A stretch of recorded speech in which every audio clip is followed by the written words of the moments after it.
కన్న తండ్రే తన కుమార్తె పాలిట కాల యముడై కనురెప్పే కంటిని కాటువేసిన దౌర్భాగ్యమైన సభ్య సమాజం తలదించుకునే ఘటన పెద్దపంజాని మండలంలో చోటు చేసుకుంది.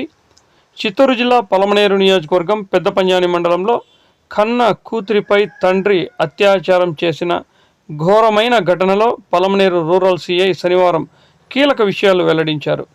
పెద్దపంజాని మండల పరిధిలో బాధితురాలి తల్లి చనిపోవడంతో రెండో పెళ్లి చేసుకున్న దౌర్భాగ్య తండ్రి తన నానమ్మ వద్ద పెరుగుతున్న బాలిక వద్దకు తరచూ వస్తూ ఉండేవాడు. జనవరి 1న బాలిక గ్రామ సమీపంలోని దుకాణానికి వెళ్ళి వస్తుండగా తన నానమ్మపై దాడి చేసి మరీ బాలికను అత్యాచారం చేసినట్లు నానమ్మ పోలీసులకు ఫిర్యాదు చేసిందని తెలిపారు. ఈ ఘటనపై ఫోక్సో కేసు నమోదు చేసి పలు విధాలుగా కేసును దర్యాప్తు చేస్తున్నామన్నారు.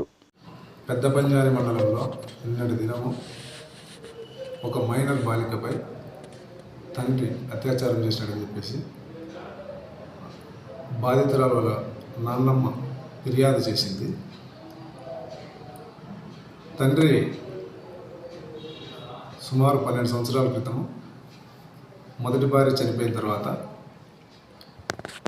ఈ బాధితురాలు వాళ్ళ నాన్నమ్మ దగ్గరే పెరుగుతూ ఉండేది.